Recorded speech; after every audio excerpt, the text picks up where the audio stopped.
Aujourd'hui, les thèmes qui nous réunissent ici est les suivants. La crise est-elle derrière nous? Avec un point d'interrogation. Peut-être la réponse est un peu dans la question, mais c'est toujours comme ça. Irvine Silverschmidt, merci beaucoup d'être ici avec nous pour nous parler de ce livre que vous avez écrit à quatre mains avec Morad. Les titres simplement de la vérité sur la crise. La crise est finie, tenez bon, la suivante arrive, vaste programme, chez Léo Cher. Alain Touraine, merci beaucoup d'être ici avec nous, et peut-être avec les titres un peu plus optimistes, on verra après que c'est un peu plus compliqué. Après la crise, Paris au seuil, dans la collection La couleur des idées. Simplement une petite question. Et la vérité sur la crise, on a toujours l'impression qu'on dit la vérité sur la crise, on a toujours l'impression qu'on nous a caché peut-être des choses. Parce que ça fait toujours un peu on pense un peu à la théorie du complot, nous cache des choses. Il n'y a pas de complot, simplement la complication permet souvent de cacher ce qui est simple. Voilà la réalité là-dessus. Bon, la crise est issue essentiellement de la grande déréglementation des années 1980. C'est quoi la grande déréglementation? Alors, on l'a vu sur le plan politique avec Margaret Thatcher et Ronald Reagan, mais c'est surtout une grande déréglementation financière, c'est-à-dire que l'on a supprimé toutes les règles de prudence bancaire et toutes les règles qui empêchaient les marchés de devenir spéculatifs. Qui? L'équipe Clinton, voilà, sur le plan ça, financier, je voulais attendre de dire, oui. qui a joué un rôle essentiel. Oui, et justement, lorsque vous parlez des grandes déréglementations des années 80, ça veut dire que la crise, quelque part, couvait depuis très longtemps. Oui. C'est-à-dire qu'au début, on ne la voyait pas couver, parce que officiellement, déréglementer, c'était supprimer toutes les entraves aux innovations économiques et financières. Et c'est à partir de ces innovations financières que les crises sont apparues et ont succédé, car la crise de 2008 n'est que la crise qui a succédé à d'autres. Vous avez dès le début des années 1990 une forte crise immobilière dans tous les pays, y compris en France. C'est le scandale du Crédit Lyonnais, par exemple. Et puis vous avez eu ensuite 1797-98, une crise aux États-Unis, une crise aux États-Unis avec la LCTM, c'est un hedge fund, c'est un fonds spéculatif, en 2008. Et il y a eu la crise financière essentiellement en Asie du Sud-Est qu'on a appelée crise du FMI, parce que le FMI a forcé les pays asiatiques à prendre des mesures qui n'étaient pas très souhaitables. Après, vous avez eu la bulle Internet, qui est arrivée en 2000-2001, et ensuite la crise qui est arrivée de façon discrète en 2007 et qui s'est révélée en septembre 2008.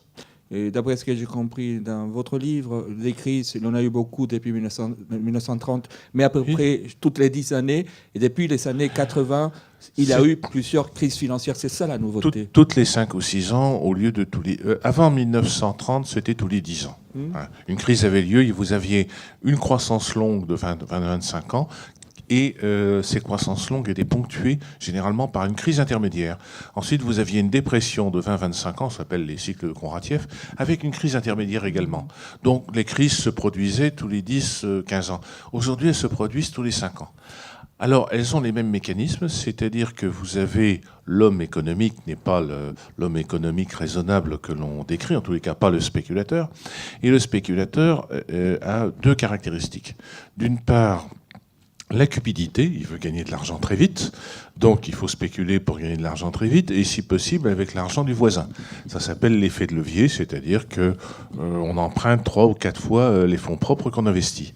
Et puis ensuite, à un certain moment, les arbres ne montent pas jusqu'au ciel, et à un certain moment, on s'aperçoit que les actifs ce qu'on appelle les actifs, c'est-à-dire les investissements, sont surévalués.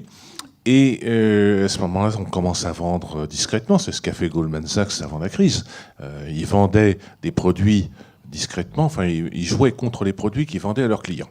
Bon, c'est sorti il y a un an, cette Tout affaire-là. ça, c'est tout à fait sophistiqué, mais en même temps, d'après ce que je comprends, on a l'impression qu'on a, quelque part, volontairement ignoré cette crise. Oui, elle apparaît en août 2007 et elle n'est révélée qu'en septembre 2008. En même temps, justement, Alain Touraine, à entendre votre interlocuteur et avec les livres, sur ce livre sur la crise, on a l'impression que la crise est loin d'être derrière nous, justement. Bien entendu, la crise n'est pas derrière nous. J'ai presque envie de dire, il faut penser comment allons-nous vivre maintenant dans un monde qui est en crise permanente et non gérable. Ce qui est quand même la chose capitale à travers tous ces mécanismes, c'est que pour la première fois dans l'histoire du monde,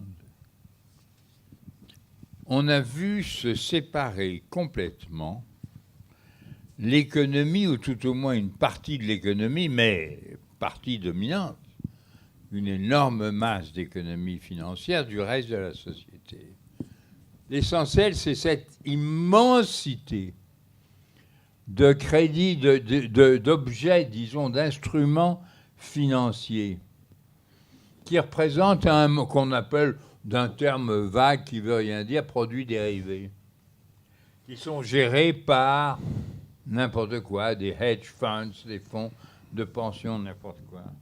Or, cette masse financière, elle représente à peu près, ces dernières années, quelque chose comme 40 ou 50 fois le produit mondial. Le système de contrôle des monnaies qui existait après la guerre, qu'on appelle le système de Bretton Woods, a été supprimé en 1971. Et alors, je me pose la question, qui n'est pas du tout une question de type économique, qui est quelles sont les forces qui peuvent se mobiliser contre ce monde de l'économie qui a rompu ses liens avec la société, la culture, etc. Aujourd'hui, où il n'y a plus cette base sociale et politique, qu'est-ce que ça peut être ? Ce que je réponds modestement, mais avec la conscience que c'est quelque chose d'énorme à dire, étant donné que l'économie est au-dessus du social, pour lui résister, il faut quelque chose qui soit aussi au-dessus du social. Et qu'est-ce qui est au-dessus du social et qui est même au-dessus du global ?